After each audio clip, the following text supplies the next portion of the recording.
Conectados en esta noche. Bendiciones para todos. Ya sabéis que hoy tenemos nuestra escuela bíblica. Ya son muchísimo tiempo que estamos ya con esta escuela bíblica. Bueno, yo no sé cuántos habrán ahí conectados que van siguiendo la escuela. No lo sé. A ver, esos amenes de aquellos que realmente están ahí, están a la escucha para escuchar este nuevo estudio de esta escuela. A ver, pues muy bien, Mónica, que Dios te bendiga grandemente. Marine Boy, Dios me la bendiga. Mi amado, Antonia Nuancia, Jerusalén, que Dios la bendiga. Amén. Bueno, como dice la tía Rosario. Bueno, pues vamos a comenzar esta escuela en esta noche. Y ya sabéis que estamos dando un tema importante. A ver si os acordáis qué tema estamos dando. A ver, ¿qué tema estamos dando? A ver si alguien se acuerda. A ver, podéis escribirlo, ¿eh? ¿Qué tema estamos dando? Muy bien, muy bien. Las 4 bestias de Daniel. Las 4 bestias de Daniel. Ya sabéis que la pasada escuela, el miércoles pasado, nos quedemos precisamente en el capítulo 8 de Daniel. Porque todo lo que dimos actualmente era historia, todo era historia. Pero a partir de ahora, lo que vamos a dar, espero que escuches, Inmaculada. Yo estoy mirando al escritorio, es posible que se me escape alguien, pero ahí estáis vosotros para pisar, ¿eh? Dimos historia la semana pasada, así que lo que vamos a dar hoy es doctrina. Fue historia la semana pasada y hoy lo que vamos a dar es doctrina sobre el capítulo 7 de Daniel. Y lo haré despacito para que podáis entenderlo. Porque lo más importante es que entendáis. Si no entendéis, pues entonces esto es en vano. Bueno, vamos al versículo 8 del capítulo 7 que dice: mientras yo, o sea, yo estaba hablando de Daniel, por supuesto, mientras yo contemplaba cuernos, he aquí otro cuerno pequeño que salía de entre ellos, y delante de él fueron arrancados 3 cuernos de los primeros. He aquí que este cuerno tenía ojos como de hombre y una boca que hablaba grandes cosas. Yo, Carlos, espero que esté escuchando. Amén. Bueno, miren, quiero que vayan entendiendo esto. Cada vez que yo diga la palabra, el cuerno pequeño, siempre piensen que cuando yo digo cuerno pequeño, me estoy refiriendo al anticristo.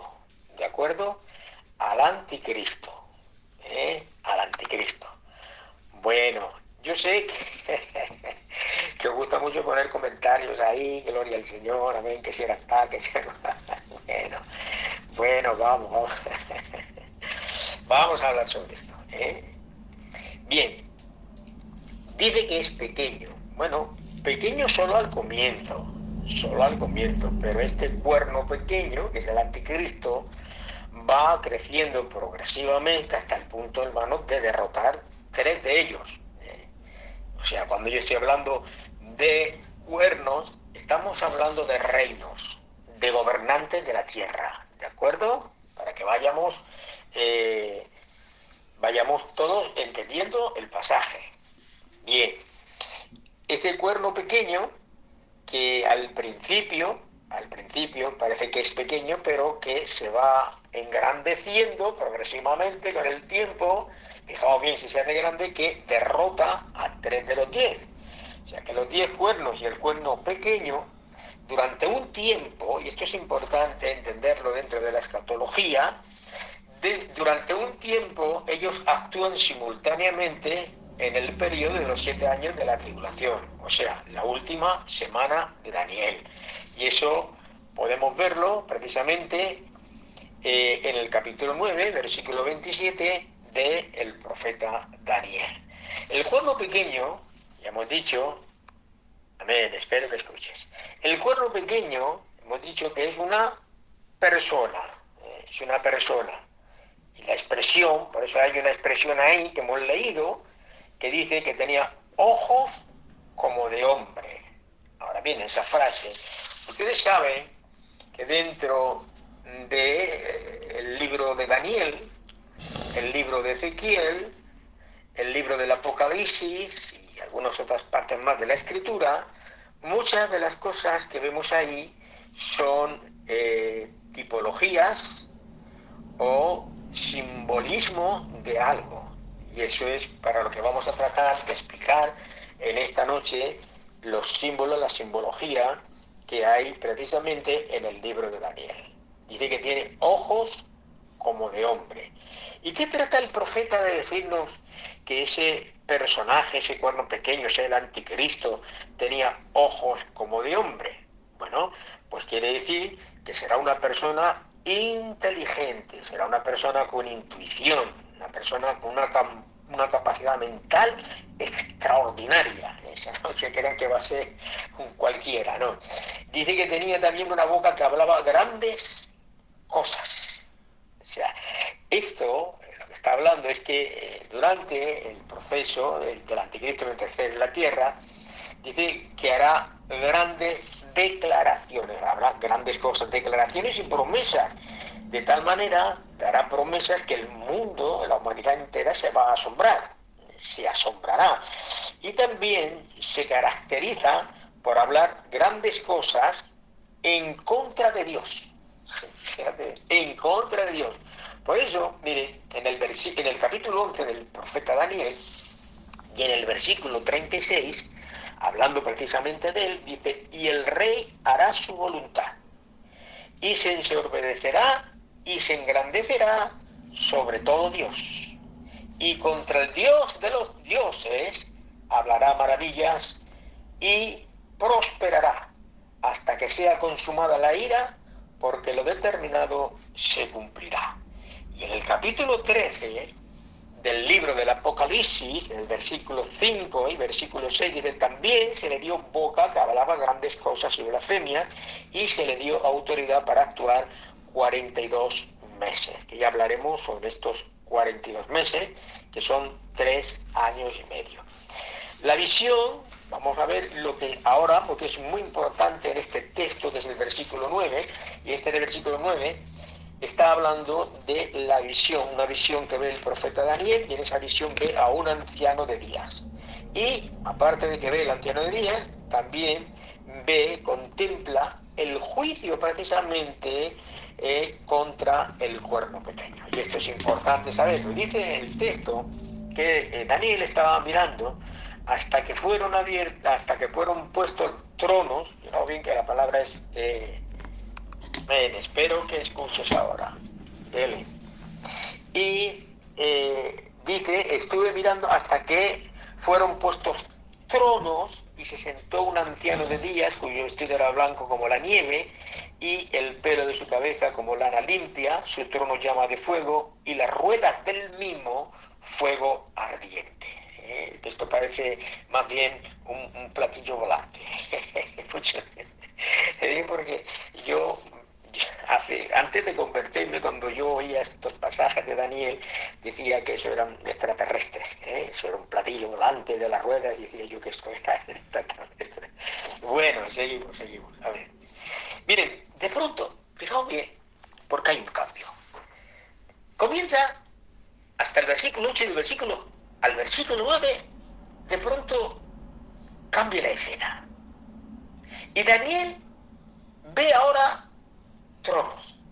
Y esos tronos dice que eran colocados de una forma en una especie de tribunal preparado para la celebración de un juez.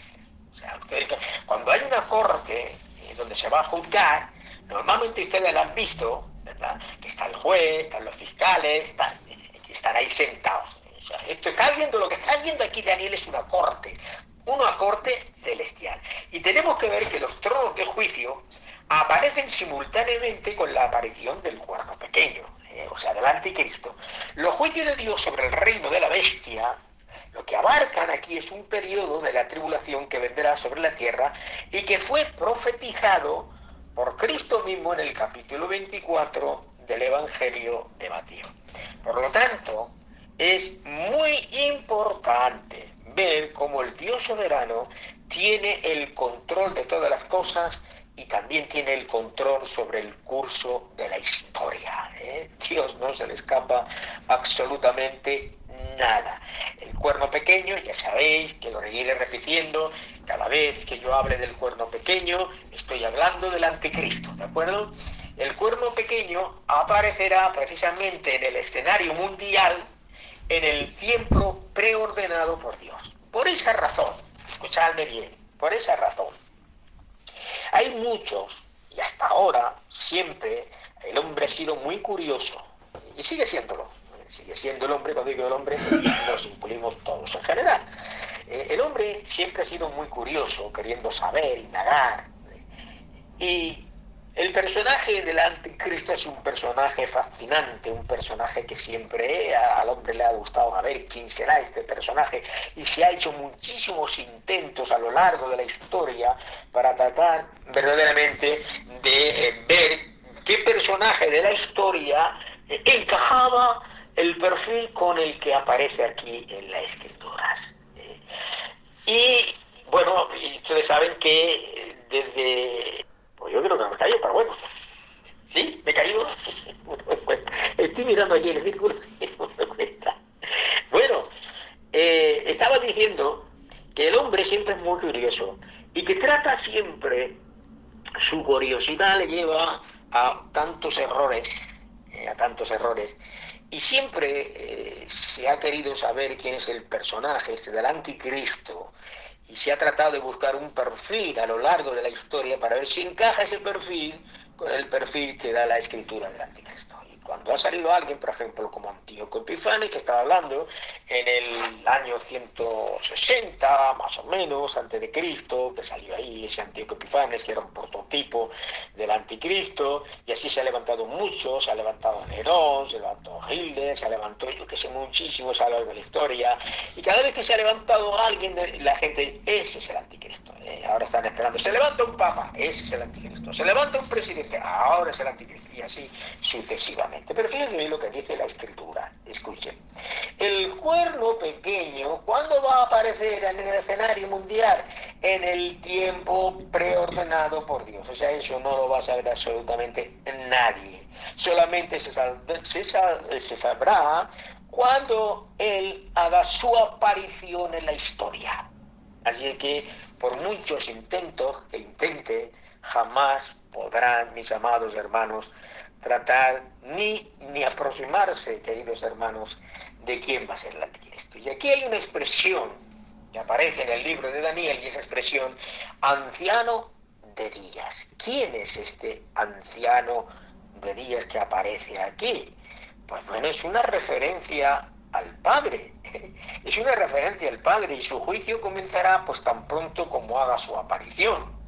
Miren, la expresión que aparece aquí, para que vean que está hablando precisamente de eso, la expresión es que dice que tiene un vestido blanco como la nieve, y dice que el cabello es de lana limpia. Por lo tanto, indudablemente, todas estas cosas nos están hablando de la pureza de Dios, de la verdad, de la santidad, porque estas son las bases, hermanos, estas son las bases sobre las que ese juez va a ejecutar el juicio. El juicio va a ejecutarlo sobre esas bases. Y también dice Daniel que su trono era llama de fuego y sus ruedas fuego ardiente. O sea que ese trono de fuego ahí, que es el juicio de Dios, indudablemente nos está hablando de ese juicio, y de las ruedas, que es el carácter universal del juicio. O sea que el juicio de Dios va a tener un carácter universal.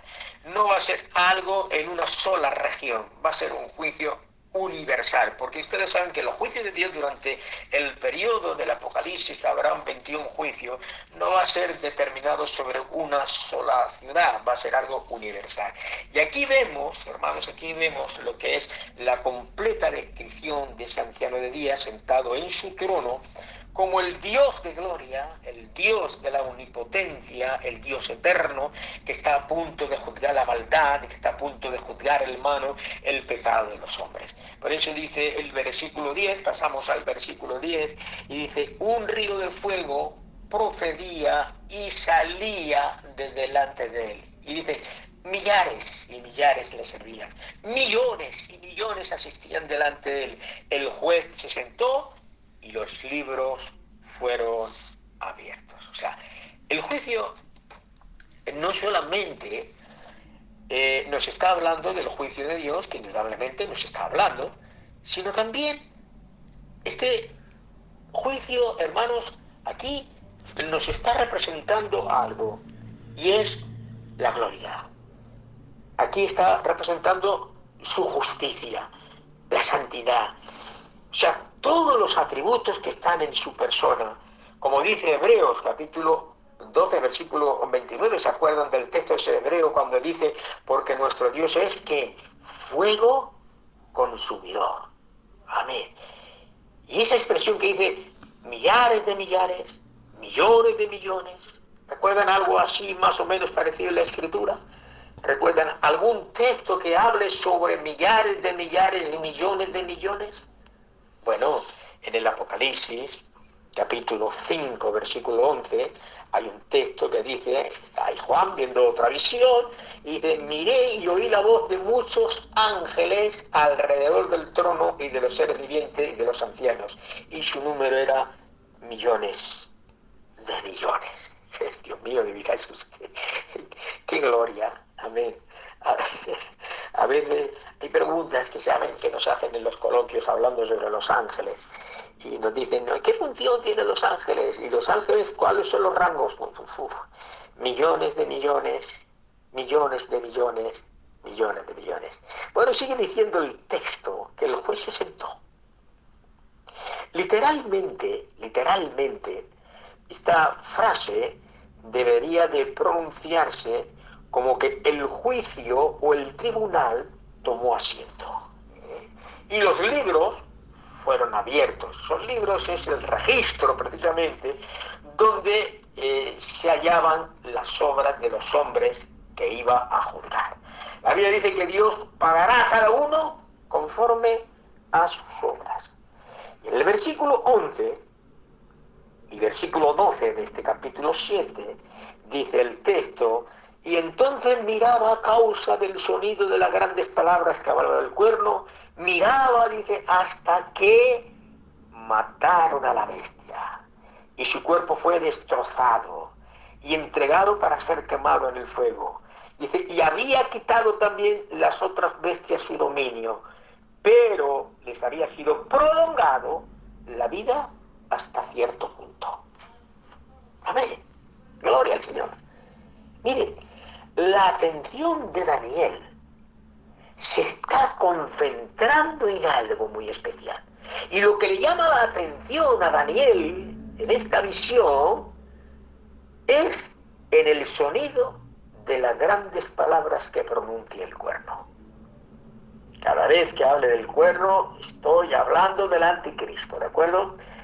Este cuerno, el anticristo, dice que hablaba blasfemias contra Dios. Es por eso que Daniel se interesa al ver el juicio que vendrá sobre aquel a causa de ese desafío, ¿verdad?, que se atreve a hacer el anticristo. La bestia que es ejecutada precisamente en el versículo 11, que ese juicio tendrá que venir sobre ella. Este juicio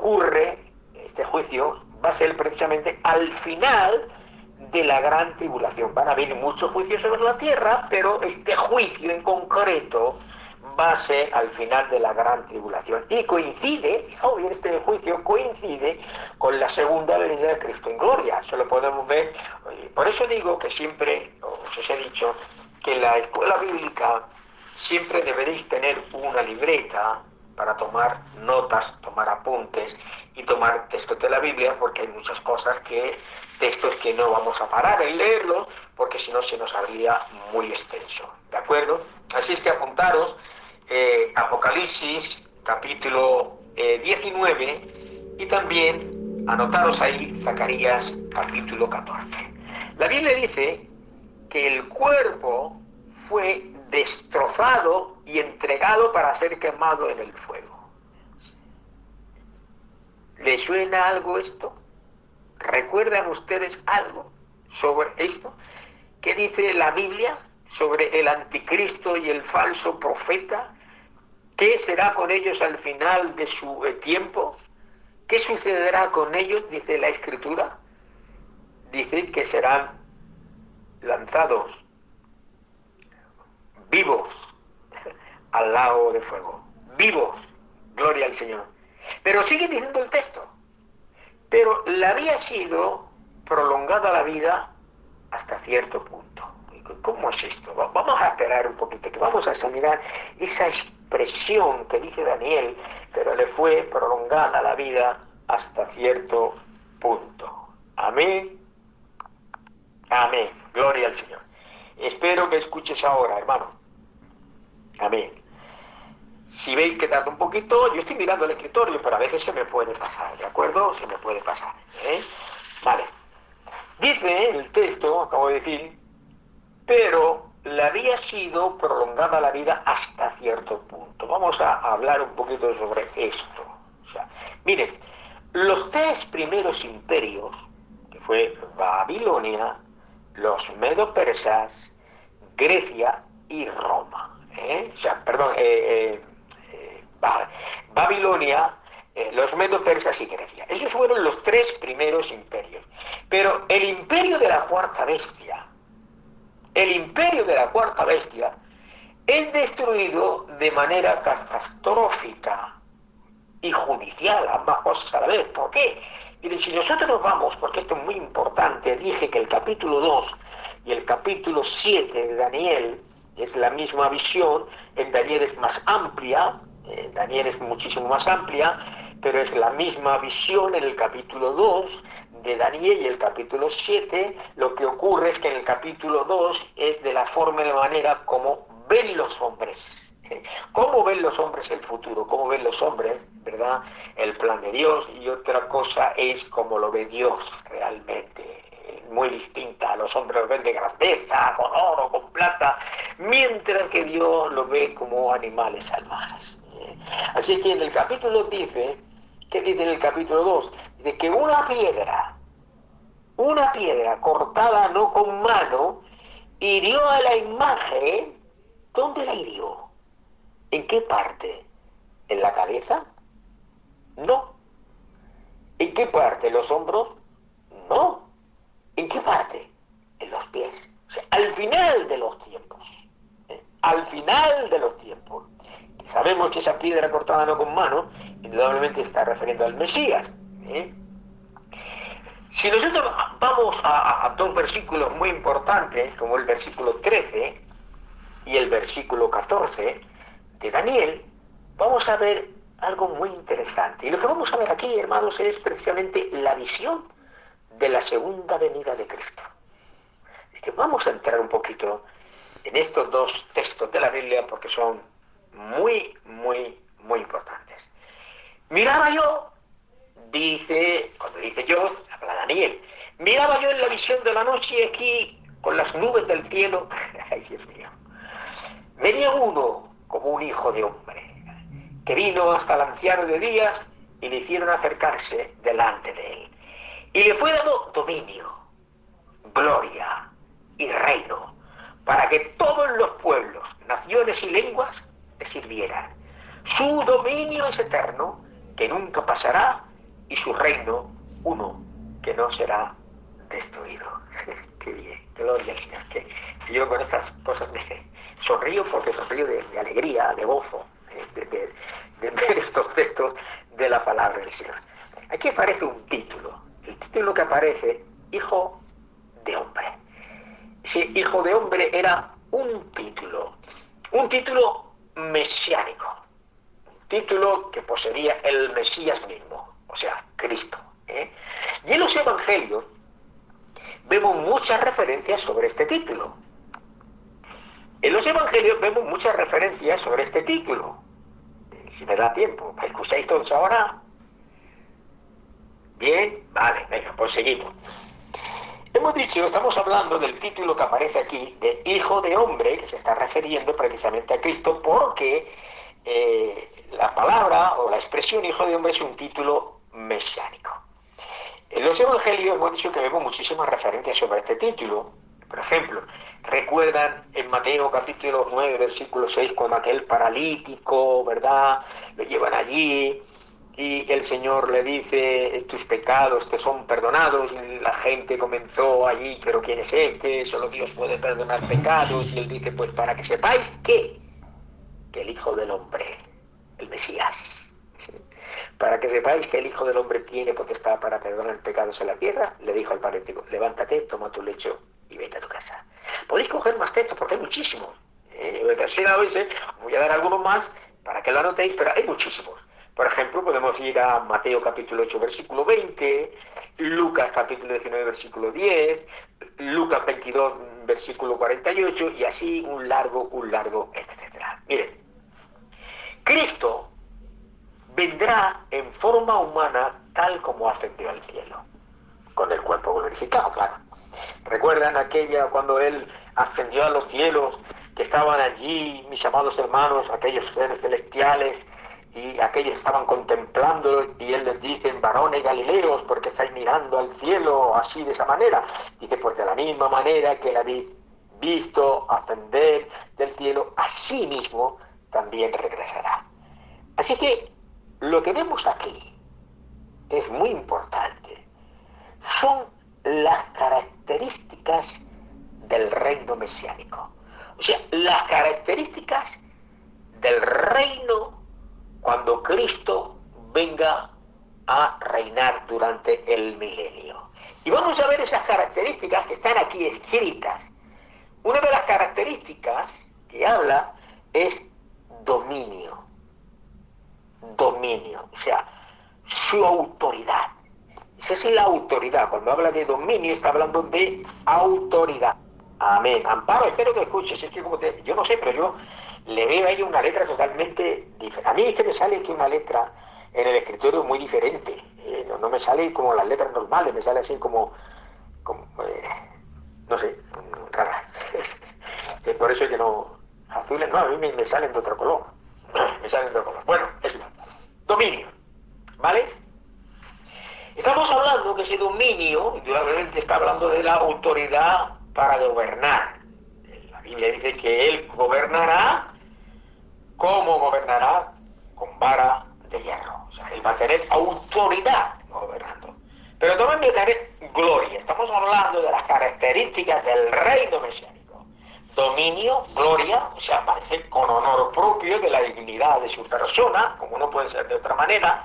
Reino, gloria al Señor. Reino, que es la organización de su reino, que incluye pueblos, naciones y lenguas. Es la organización de un reino. Pero Daniel, escuchen, Daniel también menciona otras dos características del reino. ¿Y cuáles son esas dos características que Daniel está hablando aquí de su reino? Una es dominio eterno. Dominio eterno. O sea que su autoridad, su poder, jamás serán disminuidos. Ustedes saben que los imperios, las naciones, toman un giro de dominio, de autoridad, pero no permanece, cada vez va menguando, cada vez va menos. Y en segundo lugar, una de las cosas que vemos es que su reino no será destruido. Y ese es el contraste entre los reinos que vemos precisamente en el capítulo de Daniel representando las bestias, cómo realmente esos reinos fueron destruidos. Destruidos, gloria al Señor. Pero el reino de Cristo Jesús será un reino que jamás podrá ser destruido. Así que la palabra milenio equivale a un periodo de 1000 años. 1000 años. Y esto, fijaos bien, porque la palabra... Amén, espero que escuchéis. Porque la palabra milenio solamente aparece una sola vez, una en toda la Biblia. Y es en el libro del Apocalipsis, capítulo 20, versículo 1 al 6. Así es que los amilenianistas, que son una escuela, es una escuela que tiene también su interpretación sobre la escatología. Ellos ven un conflicto aquí, en esto. La razón por la que Calvino rechazó el punto de vista premilenial, que somos nosotros, fue por su concepto, porque tenía el concepto, Calvino, de que un reinado de 1000 años anulaba el reino eterno de Cristo. ¿Cómo podemos refutar esto? Pues muy sencillo. Nos tenemos que ir a 1 Corintios, capítulo 15, versículos 24 al 28 para poder entender eso. ¿De acuerdo? No vamos a entrar en eso porque esto es un tema un poquito largo y no quiero desviarme ahora. Bueno, seguimos con Daniel. Estamos en los versículos 15 al versículo 28. Y aquí, hermanos, en estos versículos, del versículo 15 al versículo 28, Daniel recibe, atención, la interpretación de la revelación. ¡Qué bien!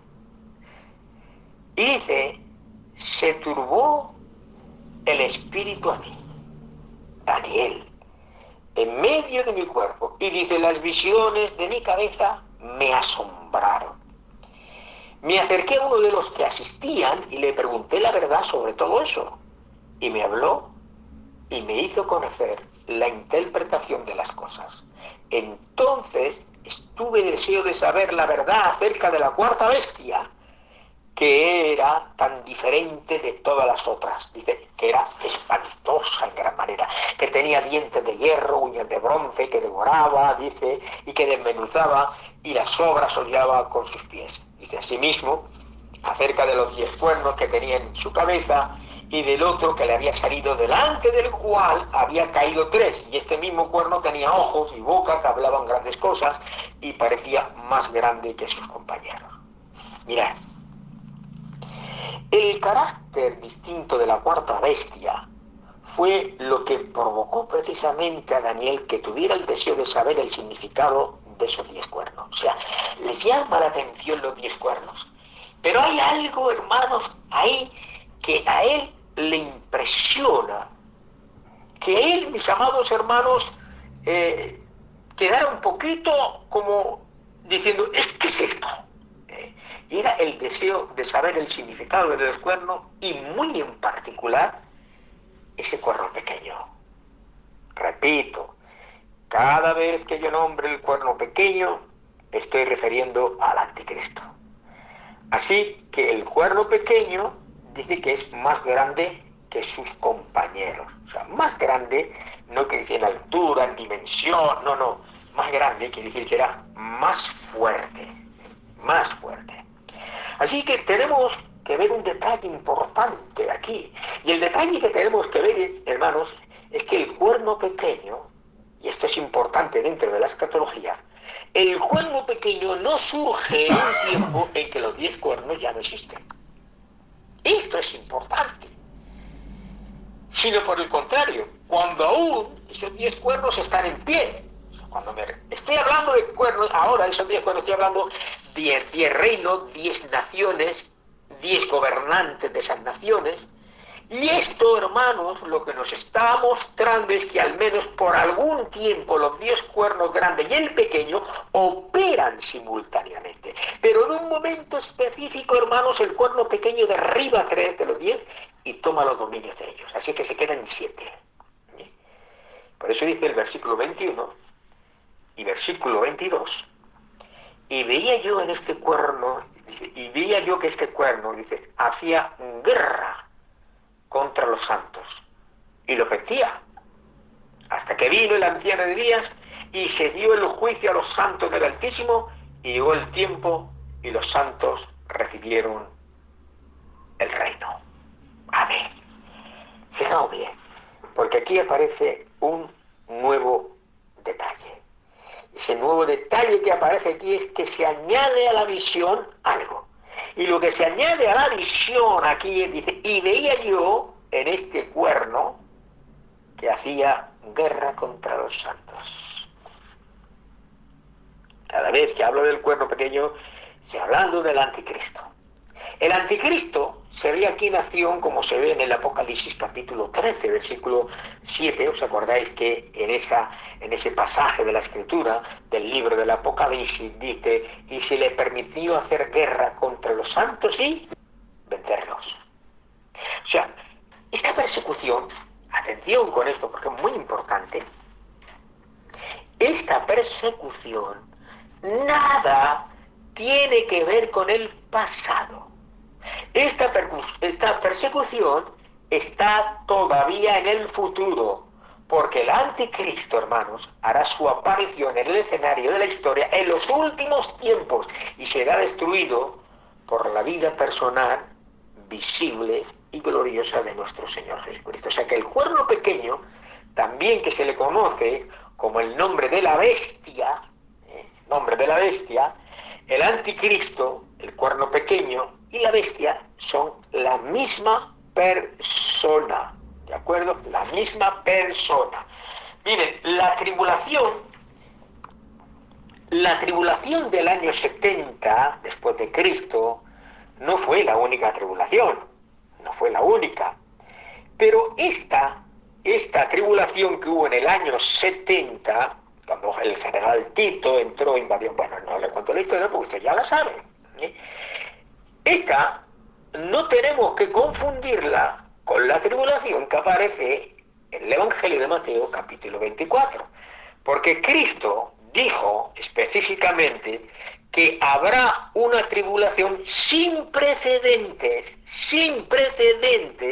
que precederá precisamente a la segunda venida de Cristo a la tierra. Esto es importante, estos detalles. O sea, que va a venir una tribulación que no la ha habido nunca, jamás, pero que esa tribulación lo que le va a dar precisamente es paso a la segunda venida de Cristo. No ha habido todavía ninguna tribulación a lo largo de la historia que esto se haya cumplido, porque si no el Señor ya había venido. Por lo tanto, no es posible. Por eso dice en el versículo 23 y en el versículo 24, dijo así: la cuarta bestia será un cuarto reino en la tierra, el cual será, dice, diferente. ¿Cómo será? Que Daniel le llama la atención. Diferente de todos los otros reinos. Dice, y toda la tierra devorará, la trillará, la despedazará. Y los 10 cuernos, dice, significa que de aquel reino se levantarán 10 reyes, y tras ellos se levantará otro, el cual será diferente de los primeros, y a 3 reyes derribará. O sea que la cuarta bestia es un reino, y este reino se refiere al Imperio Romano. Este reino se refiere al Imperio Romano. Pero en estos versículos dice que este reino será diferente de los anteriores. Este reino será diferente de los anteriores. Dice, y que a toda la tierra devorará, trillará, despedazará. O sea que este reino ejercerá un poder y un control absoluto en toda la tierra, dice. Pero es que el Imperio Romano todavía está vivo. Aunque no se vea aparentemente, el Imperio Romano va a surgir de nuevo, tiene que surgir. Según Apocalipsis, capítulo 13, versículo 7, dice que a la bestia se le dio autoridad sobre toda tribu, pueblo, lengua y nación. Se le dio autoridad sobre toda tribu, pueblo, lengua y nación. ¿Quién da autoridad? Bueno, por la voluntad soberana de Dios. Es la voluntad soberana de Dios que va a permitir que la bestia ejerza un dominio que ningún otro gobernante de la tierra ha tenido hasta entonces. El ángel, aquí, le explica que habrá un tiempo en la vida de la bestia en que de su cabeza brotarán 10 cuernos, o sea, 10 reyes. Y entre esos cuernos, esos 10 reyes, saldrá un cuerno pequeño, otra vez digo, el anticristo, que derribará a 3 de ellos. Este pasaje guarda una relación muy importante con el pasaje de Apocalipsis capítulo 13 y capítulo 17. Es una relación muy estrecha entre Apocalipsis capítulo 13 y Apocalipsis versículo 17. Estos pasajes, tanto el 13 como el 17, se ve una bestia también con 10 cuernos y en sus cabezas, y dice que estos cuernos representan 10 gobernantes. Lo dice en Apocalipsis, dice, y los 10 cuernos que has visto son 10 reyes. Lo dice Apocalipsis capítulo 17, versículo 12, ustedes pueden tomar nota y verla ahí. Si las bestias de Apocalipsis 13 y 17 son el mismo personaje, y si estas bestias concuerdan con el cuerno pequeño y sus vasallos, los que le siguen, entonces, hermanos, no es difícil concluir que la forma final del Imperio Romano consistirá en la formación de una confederación de 10 reinos cuyo origen precisamente tendrá relación con el pueblo del año 70 después de Cristo. ¿Recuerdan la profecía aquella de Daniel capítulo 9 de las 70 semanas? Y un pueblo que ha de venir. ¿Quién es ese pueblo? Un pueblo que sale de ahí. Por lo tanto, estaba hablando precisamente Roma. Roma, gloria al Señor. Ustedes saben que la ciudad se destruyó, la ciudad Jerusalén se destruyó. Y de esta confederación, precisamente en los últimos tiempos, saldrá el cuerno pequeño, el anticristo de la escatología. Amén. ¿Qué quiero decir? Pues quiero decir, hermanos, que, porque ustedes me dirán, pero bueno, si hay muchas naciones todavía sobre la tierra, la comunidad europea, hay, no sé si son 27 o 28 naciones, al tiempo, hermanos, gloria al Señor. Vamos a ver los que quedan, no dentro de mucho. El versículo 25, dice la Escritura, y hablará palabras contra el Altísimo, y a los santos del Altísimo quebrantará. Y serán entregados en su mano hasta tiempos y la mitad de un tiempo. Una de las principales características del anticristo es la arrogancia. Un personaje con muchísima arrogancia. Y este personaje, hermanos, despreciable, recibe poder satánico. El capítulo 13, versículo 2 dice, y el dragón le dio su poder y le dio su trono. O sea, que hasta el punto de que se atreve, hermanos, nada menos que a blasfemar abiertamente contra Dios. Sí. Dice que también ordenará una persecución universal contra los santos del Altísimo. Y ahí, en esos santos del Altísimo, indudablemente durante el periodo de la Gran Tribulación, está hablando no solamente de judíos, sino también del grupo de gentiles que se van a convertir a consecuencia de la predicación de los 144.000, del ángel y también de los 2 testigos. Como vemos en el texto, el periodo que vemos aquí, que dice, fijaos bien, dice, empieza con el tiempo, habla la palabra tiempo, o sea, cuando dice tiempo aquí, está diciendo un año. Pero ahora dice, expresa tiempo, tiempos en plural, tiempo 1, tiempos en plural 2. Ya tenemos 2 años. Y la mitad de un tiempo, o sea, 6 meses, 3 años y medio, que será la duración precisamente de lo que es todo el reinado del anticristo. Y dice en el versículo 26 y 27, pero se sentará el juez y le quitará su dominio para que sea destruido. Pero se sentará el juez y le quitará su dominio para que sea destruido y arruinado hasta el fin.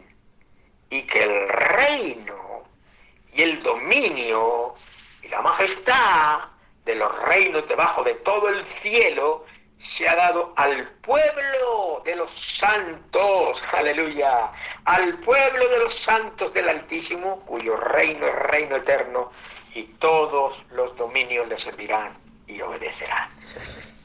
Qué bonito es esto, hermanos. La destrucción del cuerno pequeño, la destrucción de este malvado, de este perverso, la destrucción del anticristo, hermanos, ocurre después de los 3 años y medio, o sea, al final de la gran tribulación. ¿Qué coincide con la segunda venida de Cristo a la tierra? Eso lo pueden ver en el Apocalipsis, capítulo 19, versículo 20. Les doy texto para que ustedes lo vayan anotando y después lo lean tranquilamente. Y dice que la bestia fue apresada y con ella el falso profeta que había hecho delante de ella las señales con las cuales había engañado. Atención con esto. Repito, voy a leerlo muy despacito porque es interesante el texto. Y la bestia fue apresada y con ella el falso profeta que había hecho delante de ella las señales, escuchen bien, con las cuales había engañado ¿a quién había engañado? A los que recibieron la marca. A los que recibieron de la marca de la bestia. O sea que las señales, los prodigios que hagan, todas esas cosas, les va a engañar, sí, pero ¿a quién les va a engañar? A los que recibieron la marca de la bestia y habían adorado su imagen. Estos dos dice que fueron lanzados vivos dentro de un lago de fuego que arde con azufre. Por esto, pero tenemos que entender una cosa, que esto no es el fin de la historia.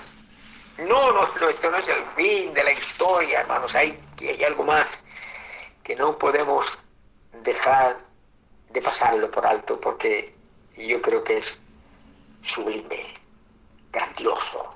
No se puede, ni muchísimo menos. Es el broche de oro de todo esto, hermanos. El broche de oro. La guinda que pone el pastel. Después de la tribulación del anticristo, el Señor Jesucristo establecerá el reino mesiánico. Y este, hermanos, será un reino de paz, un reino de justicia, un reino de santidad en el que Cristo manifestará su bendita gloria. Y este reinado de Cristo no fue inaugurado en su primera venida, sino que será en su segunda. Es por esa razón que el pueblo judío no entiende todavía que Jesús fuese el Mesías por muchas razones. Una, entre algunas que voy a decir, es que el Mesías, ellos esperan que cuando el Mesías venga tendrá que poner paz en toda la tierra. Y yo dije, cuando vino, él no trajo paz, ¿verdad? Otra de las señales mesiánicas es que cuando el Mesías viniera, dicen que reunirá a todas las tribus de Israel. Y es verdad, pero las tribus de Israel no han sido reunidas todavía.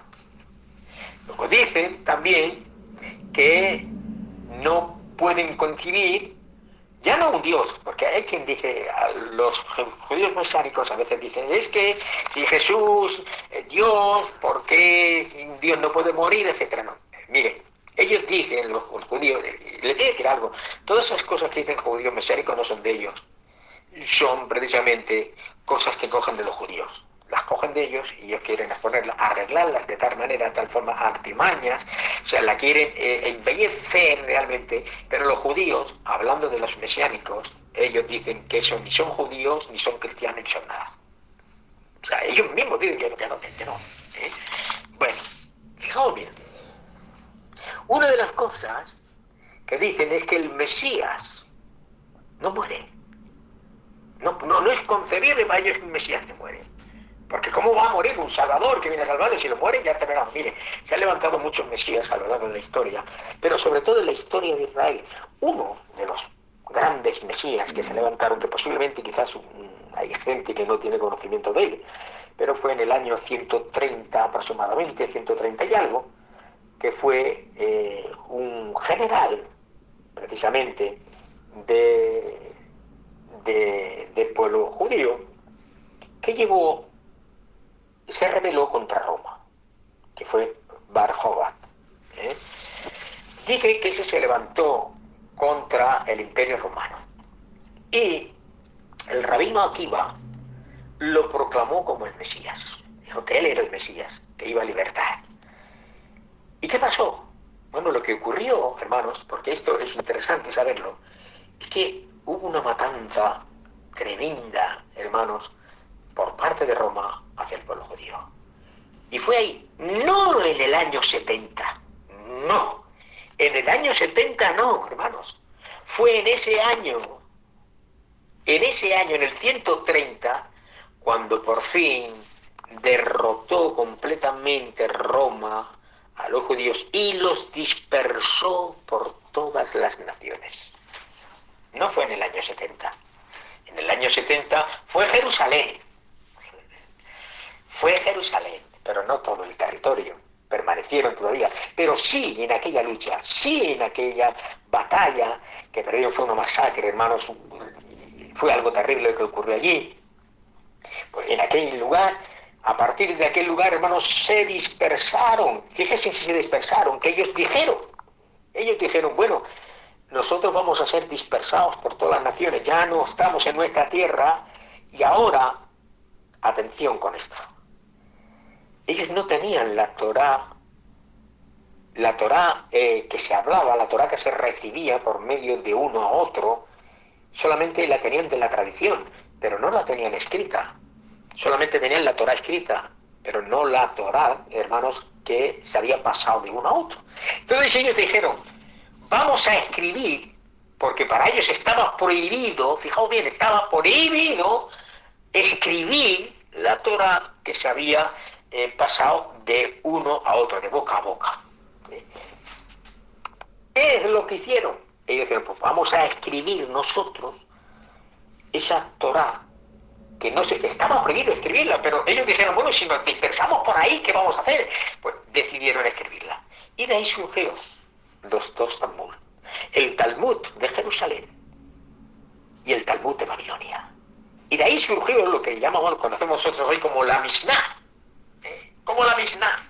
Que ahí están, mis amados hermanos, todos los ritos, todo lo que había, todos están escritos ahí, que son, bueno, eso es tremendo del jatio que hay ahí. Y lo escribieron, un montón de volúmenes escribieron. El Talmud, la Mishnah, ahí la escribieron ellos. Y ahí se dispersaron. Y ya no aparecieron hasta el año 1948. Este reino de Cristo, estamos diciendo que no fue inaugurado, por eso ellos decían, no puede ser que Jesús fuera el Mesías porque murió, y ya, ¿dónde está el Mesías? Pero no entienden, no comprendían, no podían entender la Escritura, que la Escritura habla de dos tiempos del Mesías. Uno en su primera venida, que es el siervo sufriente, que lo habla perfectamente el capítulo 53 del profeta Isaías, y hay quien dice, yo he escuchado disparates por aquí hablar, decir que el libro, el capítulo 53 del profeta Isaías, que ellos no lo tienen, sí lo tienen, que ellos no lo leen, sí, ¿quién ha dicho que no lo leen? Yo no sé dónde sacan esas cosas, no sé dónde sacan esas informaciones, que no lo tienen, que no lo leen, que está prohibido leerlo, es que yo no entiendo de dónde sacan esa información. Lo leen, lo tienen, gloria al Señor. Lo único que ocurre es que no lo interpretan bien. Porque el siervo sufriente, ellos dicen que ese siervo sufriente es Israel. Es Israel. Pero no fue así siempre. Ellos creían que el capítulo 53 del profeta Isaías, al principio, ellos creían, los primeros, sí creían que estaba hablando del Mesías. Además, el título que le ponían al Mesías, antes de que viniera realmente el judaísmo del tiempo de Cristo, antes de que viniera el judaísmo muy antiguo, decía que al Mesías se le iba a reconocer como el traspasado. Fijaos bien, el traspasado.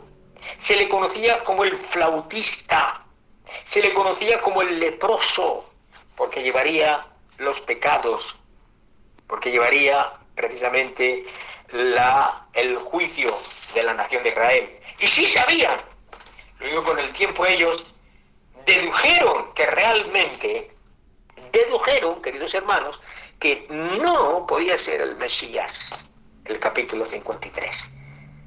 Pero no es que siempre ha sido así, ni que ahora no lo leen, ni que está prohibido leerlo. No, no es eso, ¿de acuerdo? No es eso. Pero, queridos hermanos, esto va a ocurrir, cuando Cristo venga, inaugurará precisamente el nuevo reino, que es el reino mesiánico, que se inaugura con un juicio, que es el juicio de las naciones, o el juicio de los gentiles, que es lo mismo. Naciones y gentiles es exactamente igual, porque la palabra gentil quiere decir nación, y gentiles en plural, naciones. Así de sencillo. Por lo tanto, cuando Cristo venga en su segunda venida, lo que hará es que destruirá, luchará, precisamente derrotará él la batalla de Armagedón al anticristo y a todos sus secuaces. Ahí serán derrotados, gloria al Señor, y ahí, mis amados hermanos, vendrá el juicio de las naciones, y ahí establecerá lo que es su reino mesiánico, un reino literal, precisamente durante 1000 años sobre esta tierra, un reino glorioso, un reino donde dice que el león y el cordero comerán paja, donde, mis amados hermanos, el niño jugará con la víbora. Qué maravilla, gloria al Señor. Pues ahí estarás tú. En ese reino estaremos nosotros también, pero no estaremos como estamos ahora. Estaremos gobernando las naciones. Porque se habrá preguntado, bueno, ¿y qué hará la iglesia allí con cuerpo glorificado? ¡Ay, qué bien! Estaremos allí mirando, contemplando, comiendo. No. La iglesia estará gobernando todas las naciones. O sea, nosotros supervisaremos, seremos gobernadores de todas las naciones del mundo. ¿De acuerdo? Bueno, son las 11:34, y aquí vamos a terminar ya el capítulo 7 del libro de Daniel, profeta Daniel. Así es que vamos a dar paso a nuestro